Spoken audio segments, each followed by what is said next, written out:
Welcome to Study with the Best, the magazine show that's all about CUNY. I'm Cita Beth Pina. On today's episode, New York City through the CUNY lens. We'll explore germs on the subway, take a rare look at what's underneath our feet, meet a man who's walked every block in all 5 boroughs, and so much more. But first, Steve Duncan is a New York-based urban historian and photographer who's explored sewers and underground infrastructures around the world. Here's a rare look at what lies beneath our feet. So close to home, and yet you pop down 20 feet. It's a totally new environment that you'd never think of. You just feel a sense of awe. It's dead quiet, and you feel like you're the last man on earth. And that's incredibly rare in New York. I try to look at cities and their infrastructure by actually going into it. I try to see it close up. And the reason I think that's important is because we create urban places by making infrastructure. I started grad school in California for history, and I came back to New York for grad school at CUNY. And when I came here, I fell in love with New York, and that was why I started exploring. I know you're not responsible for his feelings. But when you say these things, are you threatening someone? Right.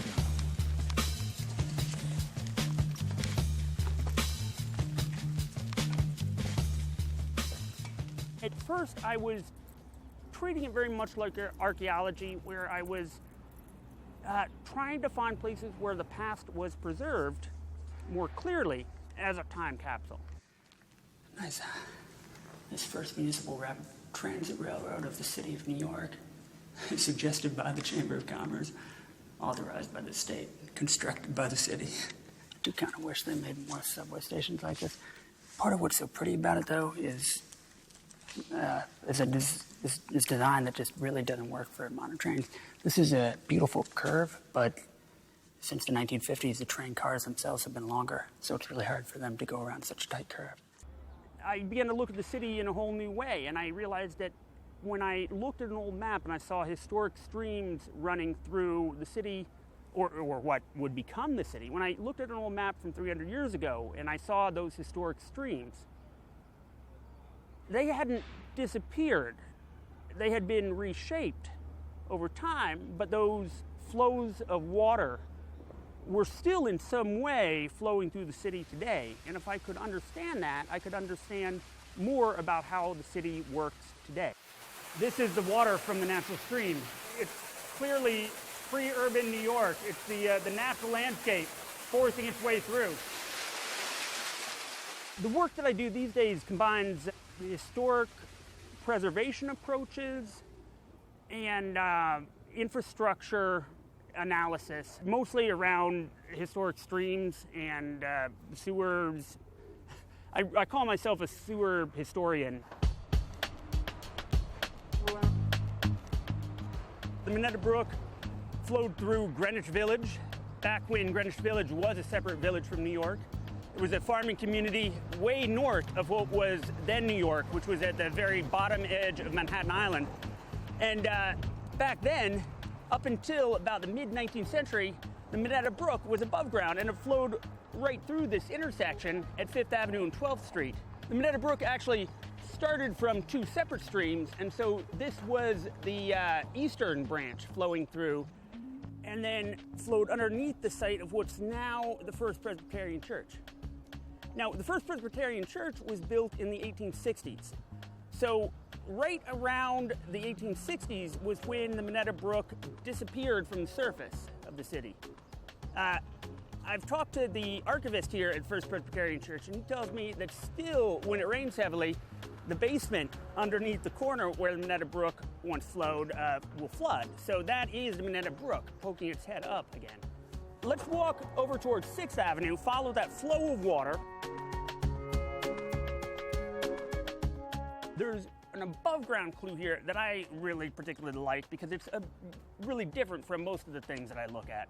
And that's the shape of the buildings here. It's at this weird angle. The reason it's at this weird angle is because the Minetta Brook was at a weird angle. And when this building was built, the Minetta Brook was still flowing right here.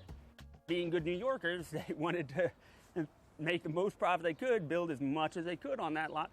And again, if it was 170 years ago, I'd be standing in the brook right now. Here we can open this up and see down a little more easily. We can see that beautiful Minetta water, sparkling, well, not so pure and clear. When there's more natural stream water, that means that there's a real possibility of daylighting that water and bringing it out, separating it out from the sewage, and letting it flow above ground again as a natural stream. That means relieving pressure on our sewage system. Of course, at the same time, it also decreases costs for us bringing in fresh water from upstate that we currently bring in to do things like water gardens and water trees in our parks. The more I've gone underground and have explored wastewater systems, especially, the more I've seen how much we are affected by historic and present-day infrastructure systems. And of course, the most obvious is in the case of flooding. Combined sewer overflows that happen approximately 50 times a year right now in New York City, where untreated sewage gets released into our harbors. So what I would like to do is work to make a lot of these invisible underground infrastructure systems more visible. Yeah, looks pretty good. Just the ability to see something helps us care for it a little bit better. And so I think that citizens in general are able to understand how cities can reshape their environment. And that helps empower us to make cities into what we want them to be.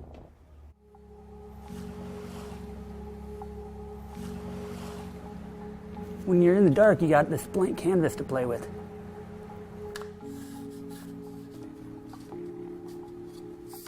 You can choose where to put light and how to make that space appear.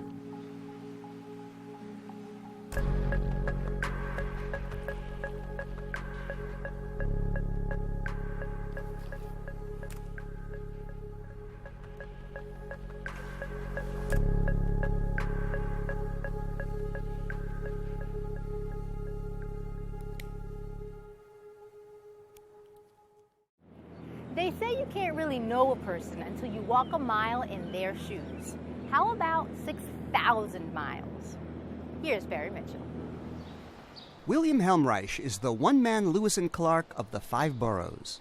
I walked 121,000 blocks in this city. That's 6,163 miles. Bill has walked every single street in New York City. His 4-year urban expedition is the subject of his new book, The New York Nobody Knows. I teach at the Colin Powell School for Civic and Global Leadership at City College of New York and at the CUNY Graduate Center in Sociology. Each morning, Bill laces up his Rockports and gets people to open up by being disarmingly chatty.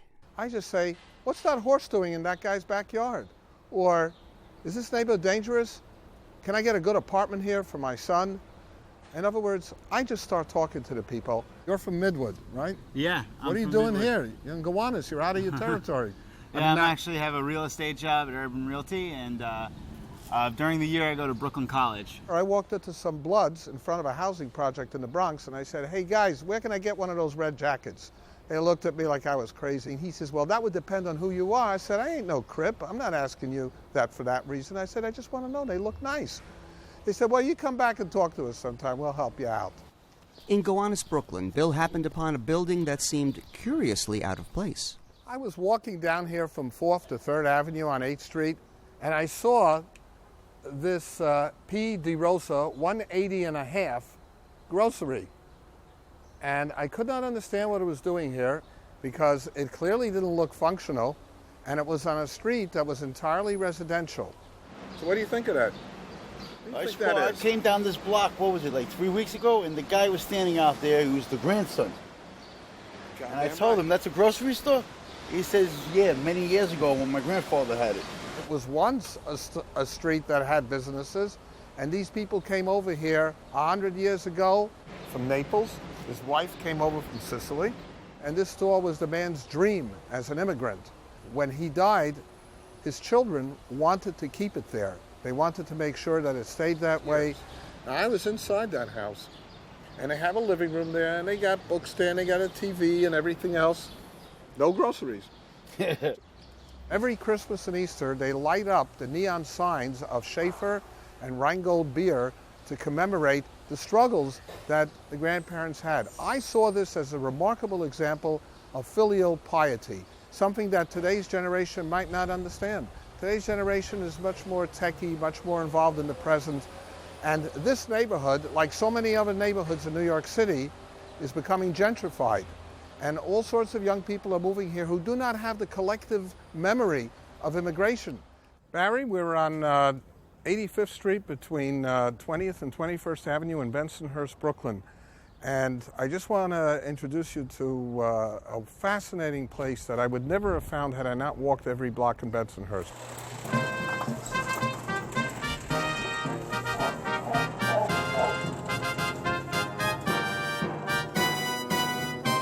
Doesn't this gentleman look incredibly lifelike? It's real. He's real. This is Steve, and what is this place? I love it, but what is it? This is Steve's Playland. Yeah? This is where you come to reminisce. Mostly everything in here is Brooklyn related. Goes back to when I was a small boy growing up in Sunset Park, Brooklyn. Some of the things I had as a small boy, some of the things I wanted as a small boy, I couldn't afford. I have them now. So every time I'm a little depressed or the weather's not looking so good, I'll come into my garage, put on some old music, sit down and relax and just chill and reminisce about the old times. I met your lovely wife, Eva. Do you think she would have married you had you had this big collection back then? Well, would she have married me? I doubt it. She probably would have thought I was a lunatic. There you go. I also had the experience of walking by a man's house in Queens who had beautiful flowers in front of his house, and I said, "Where did you get these beautiful flowers from?" "Oh, I'm so glad you asked me," he said. "These flowers come from my native homeland of Guyana, and every morning when I get up and go to my hard job in the city, I look at these flowers and I remember and appreciate the beautiful homeland that I left behind and that I still love." Maybe Bill's next book should be Walking for Fitness and Friendship. Barry Mitchell, Study with the Best.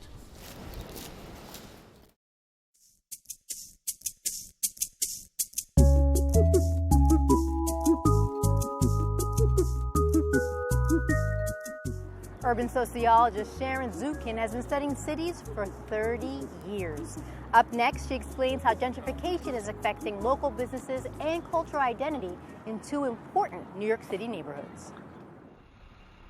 I've been writing about cities and writing about New York City for the past 30 years. When I finished writing my last book about New York, I realized that shopping streets were really sites and motors of change in the city.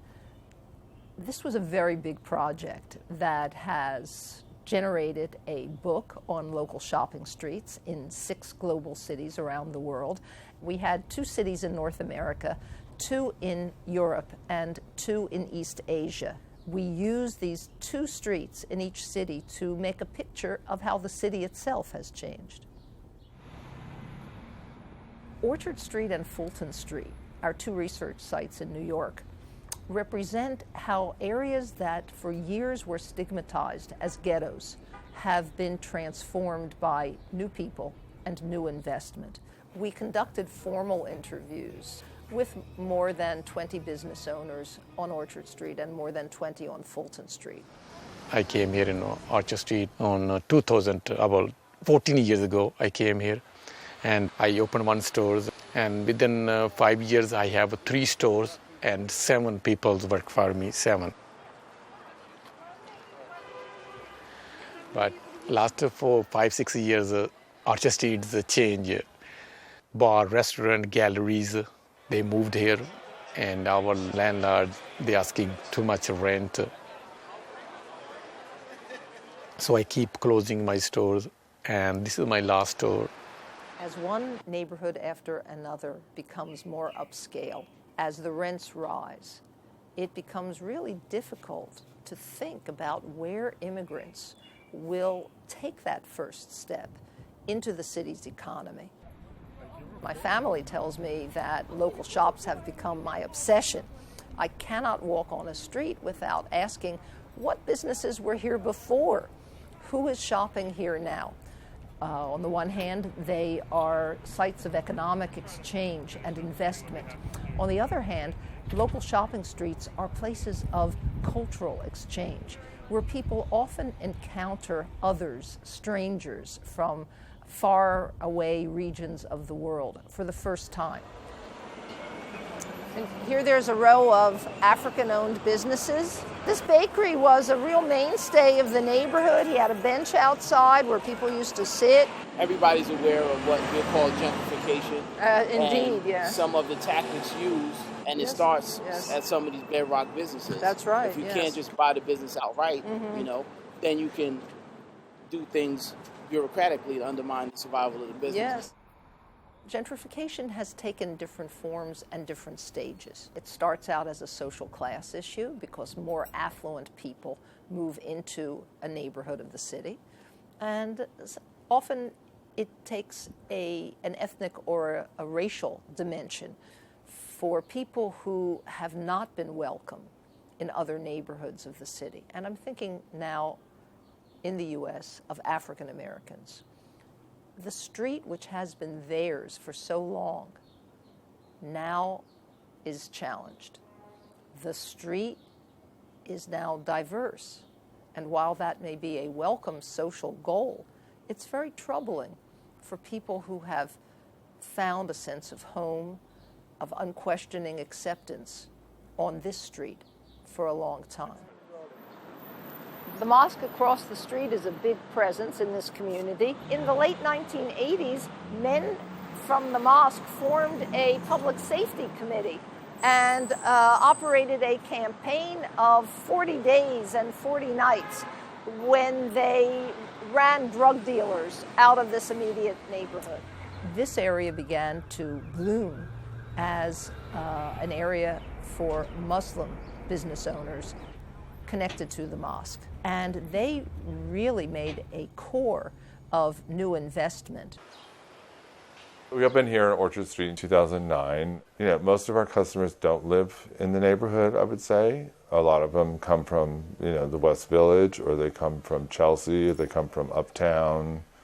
The new investors on Orchard Street, starting in the 1990s, have been to some degree business owners who fixed up their buildings and created a deliberate strategy to attract the so-called creative class. In other words, Orchard Street is an example of gentrification by hipster.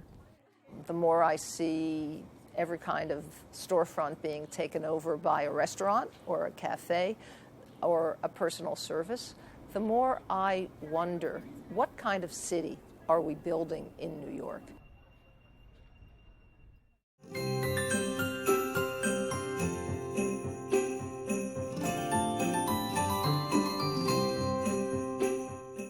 Nothing is more urban than the New York City subway system.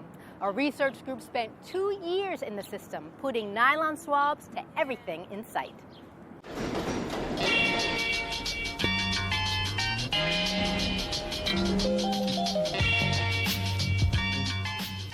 We basically went out and wanted to see, can we swab surfaces on the subway system and collect DNA to explore microbes and organisms that are present on these surfaces around us.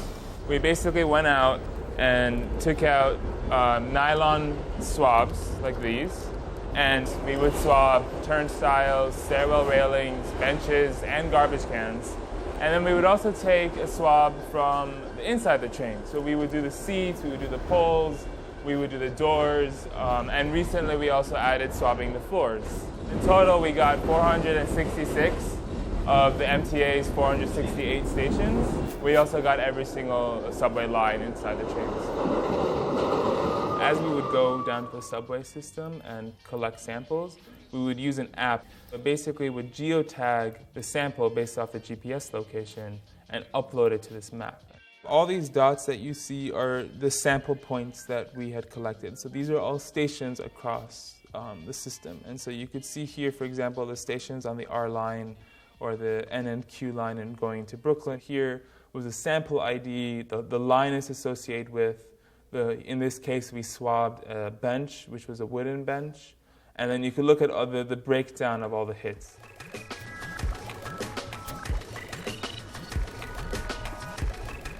The New York City subway system has been around for over a century. You don't see any rampant outbreaks of disease. I mean, everyone has had those subway stories where they're touching a pole and it's still a little warm or wet, or you're going down and you can be like, oh, that's disgusting, I don't want to sit near that. The majority of the organisms and bacteria that we found are completely benign or harmless and have really posed no threat to humans.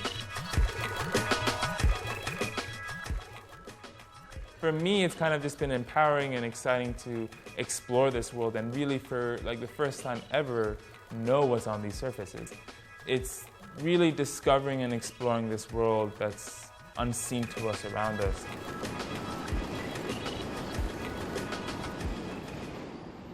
There is the potential that the DNA that we take off from these surfaces, the human DNA, that you could use it to be able to do forensic applications. For example, tracking someone throughout a city. Another idea is what if you could be able to see who was in this office, who was using the desk here to study, or who was here.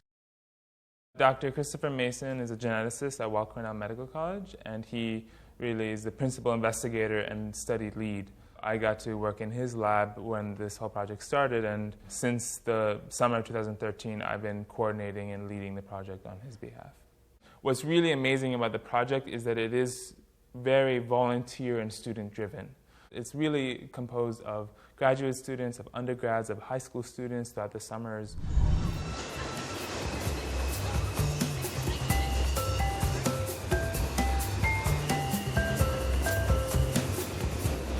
We actually just got funded to do this massive study that we're calling MetaSub, which is the metagenomics of the subway and urban built environment. We'll basically be doing Pathomap in 16 cities around the world. In Europe, we'll be hitting Paris in France and London in England. We're going to be hitting Shanghai and Beijing in China. We'll be hitting Tokyo in Japan. We're also trying to look at the dynamics of how could temperature or the climate of a city affect this built environment and the microbiome.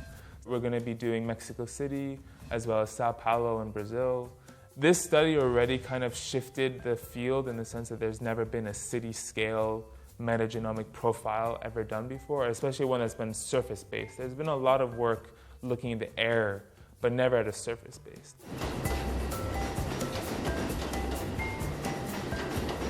We shouldn't be afraid of knowledge, but seek it out to see what are these organisms that every day while we're taking the subway we're holding on to and exploring this world that's underneath our fingertips.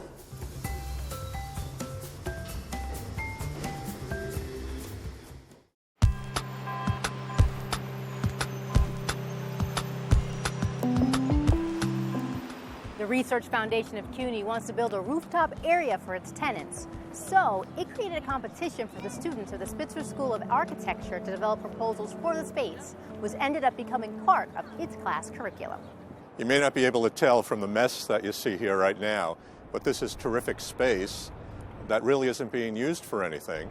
It occurred to us we're part of a university system, and that university has an architecture program, so why not give the students an opportunity for some real-life experience in designing something for a client. We, the Research Foundation, being that client, use the creativity of the students in the architecture program to come up with a variety of interesting ideas for how we might be able to use the space. We told the students they had to operate within a budget of $500,000. And that had to include everything. It had to include materials, it had to include labor, it had to include any permits. When they deal with a client, they're going to have to deal within budget limitations. So we wanted to provide the same kind of limitations for them so this was as real world as possible for them. To that end, 5 teams at the Spitzer School of Architecture developed proposals for the Research Foundation rooftop on 41st Street this past winter. The results were presented at the school to a group of judges. Having this realistic project where we had to work on pricing and working with an actual client and a real location was a change of pace for a lot of people. And so it was very rewarding, but it was also challenging, and we had to produce new things almost every single week. It was nice to have real-world parameters because sometimes it can feel very abstract what we do here. I like working within challenges like that, and I think it makes for a more creative process, so that was nice, actually. Bradley Horn, an assistant professor at the school, helped to manage the design process in tandem with the students. The first part of the project, the students were committed to doing a range of research having to do with zoning and code and what would be permissible here. They also looked at a range of material types that would be durable enough to be put onto the roof as well as economical for the project. We went through several rounds of development of the design before we finally committed to the 5 concepts that you see here. We were given a set of parameters that we designed for, and then in doing the process and in doing, the research, a big hurdle came up in the middle. We had to really learn to be very flexible to work around that problem. It was a good exercise in, that designing something and then being presented with the hurdle and having to really design around it, which is what, we're here to do.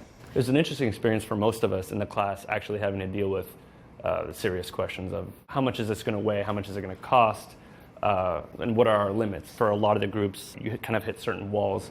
You're like, okay, I need to re-engineer this whole idea even to just kind of get this either within budget or within weight capacity. The fact that we have a client, the budget, and all these constraints actually help us to really understand how the profession works. But at the end, that's a part of becoming a designer, which is, you do it for for the passion, and you're trying to, create this positive thing that can help society. There were no guarantees that any of these projects would actually be executed. I think that was definitely lurking as a carrot for the project because they know very much that the Research Foundation is serious about thinking about what to do with their roof. We're hopeful that actually, either one of these or some combination of these projects will be realized. When students are going and applying for jobs and internships, I know in my office when I look at an applicant for a job, projects like this mean a lot. What was good about this from our perspective was that we got a lot of these ideas from the students and had a variety of things to choose from. I'm not sure we would have gotten all the interesting ideas we got from the architecture students if we had merely gone to a single architect for ideas.